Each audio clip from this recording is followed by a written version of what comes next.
Good evening and happy Sabbath. We are so glad that we can come and rest in the house of the Lord. We know that during the week it has been busy. How many of us were looking forward to this day? All right, so it's not me alone. Thank you. This evening we're just going to talk about something that we all know and we all do. Is there anyone who doesn't exercise here? Anyone who doesn't exercise? I think we all exercise because none of us doesn't do this exercise. My children, they ask me, come, let us go and exercise. I say, I do enough. I do forklifting. All right. Everyone does that, eh? All right, we're going to talk about exercise. There's quite a variety of exercises and the effects and the importance of exercise.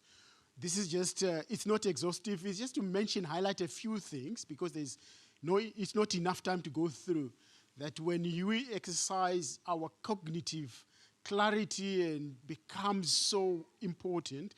And even we have higher concentration, flexibility, and mobility. We know some of us have back aches and, but exercise helps this cardiovascular health, mood elevation, risk of cancer is lowered, osteoporosis is reduced, immune system is strengthened, then you can fight the viruses. Right? So all these just a few things to mention, but I think we'll get into detail in few of them. Let's talk about mood elevation, because that's very important. Mood affects everything, especially with teens, isn't it? What about men? What about women? Don't you have moods? We don't have moods, eh? Mood is important, especially even when you come to worship.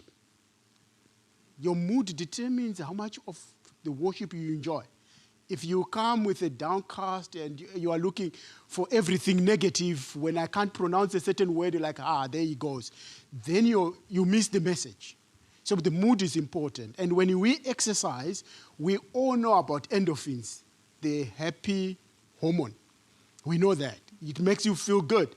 But there are other hormones that also are produced, endocannabinoids, which cross the blood-brain barrier and stimulate some psychological effect, like it reduces anxiety. It reduces it brings about calmness, and it brings about a kind of euphoria. And this is actually what many athletes get at the end when they're supposed to be dying at the end of the race, but suddenly they've got this surge of energy, and they feel good. And that is some hormones that work there. And endorphins, we know that they are also natural analgesics because they act on the very same receptors that opioids like morphines act. So when you exercise and you produce this, that's why when you have pain, arthritis, we say exercise. We don't say don't exercise. It will be a mistake to tell someone with arthritis not to exercise. But it must be controlled exercise, that it doesn't overexert the muscle or the joint. So that's important. And studies have shown that people who exercise, they're able to concentrate 15% better than those who do not exercise. And also we know that when you exercise, it enhances what?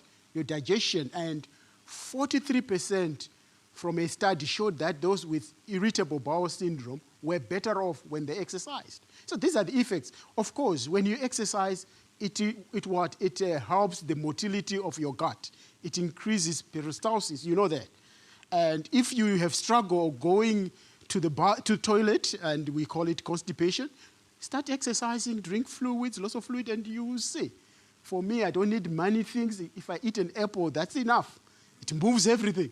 And with exercise. So this is important because that's important. I know Sister White somewhere says, well, after you have eaten a good meal, take a walk. Why? That is to increase the motility of your gut and that your digestion is effective. And that's part of exercise. Well, when you exercise, there is a need for what we call homeostasis, for balance of organ systems. Exercise involves multiple organs. And there is the cardiac system that has to balance. When you are exercising your muscles, what happens? You're burning energy. And what happens to the energy that you're burning? It needs replacement for you to continue with the muscle. Otherwise, you have what we call fatigue. And then you can't use the muscle. So for you to continuously receive oxygen to metabolize the glucose, you need the cardiovascular system to be working. And so what happens that each time you exercise, the blood vessels, they dilate and say we need more blood and we need more oxygen. Then the heart starts to pump faster. That's why your heart rate goes up. And it pumps harder to increase the output, so that you can receive enough blood. And when it does that, it requires the red blood cells to carry your oxygen. And tell you a secret, what happens? When the red blood cells get to the muscle, the old red blood cells, they are stubborn. They don't have the deformability so that they can squeeze in through the capillaries. So they get there and they get stuck. So the body senses, no, you are not good enough. It starts hemolyzing those old blood cells. And therefore they die. And now what happens is that the body then it's activated to produce erythropoietin, to produce more red blood cells. And it is the young red blood cells actually that are very good at releasing oxygen. So that's actually what the exercise does. It makes your blood system work and function optimally. And that helps you to keep what? The blood vessels formed, the blood vessel diameter it is maintained and reduces the narrowing effect because you are constantly working. And that is important. Also, that helps the heart to keep its own health. Because remember, when the heart is pumping blood, it also pumps blood to itself through the coronary vessels that supplies itself. And when it pumps the heart, the blood, when it's pumped by the heart itself the muscle gets stronger. And it's important to do in moderation because we have what we call cardiomyopathy or cardiomegaly, heart failure, due to people who have overexerted the heart, especially the athletes, cyclists. They have this big heart, but it can't supply itself the blood supply anymore, and they have a failure. So always moderation is important.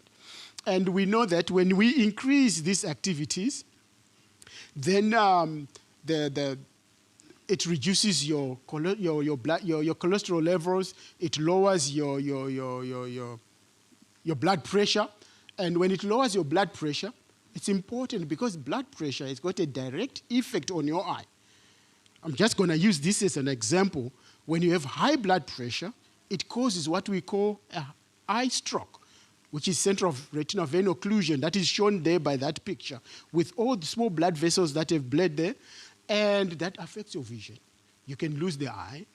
And that, when I see that, it tells you that you are at quarter to brain stroke, cerebral vascular accident. So I see that it's an emergency.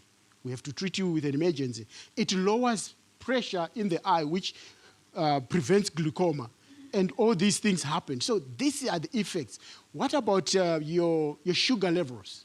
Insulin becomes more sensitive when you exercise, and then it helps you to consume more of your glucose. And because if your glucose is in excess, what is it stored in? It's stored as fat. What is fat? Frightening adipose tissue. I have some here. My wife calls it love handle. Okay, so you develop those because that's how it stores. And so, because when you exercise, it helps this control, it helps you to maintain your weight. For you to maintain weight, it means what you eat and what you burn must be equal. You maintain. If you want to lose, what you eat must be less than what you burn. Then you lose. If you want to gain, because there are people who need to gain weight, what you eat must be more than you burn. And that's important, that balance. And the exercises, they help with that process. So, what type of exercise can you do? I'm just going quickly. What type of exercise can you do? There are two types of exercises, aerobic and anaerobic. What is the difference? Aerobic uses oxygen. Anaerobic, there's no oxygen use, and what do? In anaerobic, you are not burning any fat, because fat is burnt during aerobic exercise. Swimming, cycling, jogging, walking. Those are your aerobic exercises. High intense exercises, like when people play soccer and they sprint, those, what causes what? It's intense. They don't use oxygen, so you don't burn any fat. But some sports like soccer or cricket, they got this burst, you burst, then you rest, so they mix the two. But the best for you, for anyone, the best is what? Aerobic. My wife has got this mantra, which she talks about. Jesus never ran. He always walked, and he was the fittest man on earth.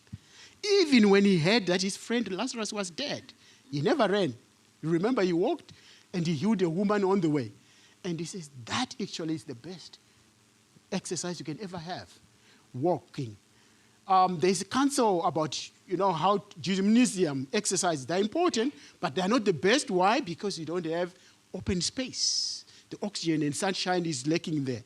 What about different games? We as I said, the council says, I'm not against most of these playing with the ball.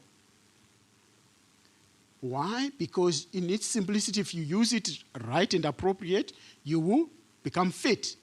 But if you become a fanatic and you overdo it, then you have also injuries. So we have to balance. You have to balance. This is the counsel. I was so disturbed during COVID when they said you must be logged in, because that was against what the principle of health. If you have a virus, you need oxygen. You need air. Now, if you are logged in with a mask, you are rebreathing the air, and you are creating an incubation for that virus. So I was disturbed. Actually, I was one of those who was stubborn about masks. Like, I must wear a mask when it's necessary. I don't think it's necessary. But that's the thing. We need, it says, for the sick people, instead of saying you can't do anything, you are so sick, stay in the house, bedridden, you're actually worsening the condition. You need to give them light exercise, the exercises that they can tolerate. And that's important, because some of us, all exercises are not good for you. Some of us have got chronic lung diseases. When you exercise, we have bronchoconstriction or exercise-induced asthma. So you need to go to your doctor, to your physician, and do what we call tolerance test for you. What exercises can you do and what exercises can you not do? So if you have disease, don't just go intense exercises. You must go slow, take it easy, start light, build endurance, and you can do more. If, for example, you cannot walk upstairs, then you can't run. Because if you run, you're going to have a heart attack. Because if you can't walk up, it means something is not working properly. So get checked. That's important. So we talked about that. We tell our patients, because you are sick, bedridden, what do we increase? The risk of DVT, deep vein thrombosis, pulmonary embolism, muscle atrophy, instead of them doing small exercise. That's why in Genesis 2:15, the Bible says God put Adam and Eve in the garden to tend it, to work for it. That was exercise to keep them physically fit. Why are we to keep physically fit? Fitness for witness. We can't witness when we are not fit. Fitness for witness. Exercise is not for beauty and showing muscles. That's a benefit that counts by the side. But that's not the main thing. It's for the well-being of the body, mentally, psychologically, physically, and psychosocially. Because when you are fit, you are able to socialize with people. People get stigma when they are not fit. They can't fit with other people. So it's important to exercise moderately. Don't overdo it. Don't underdo it. Do it appropriately, and then you'll be well. And exercise temperance. God bless you.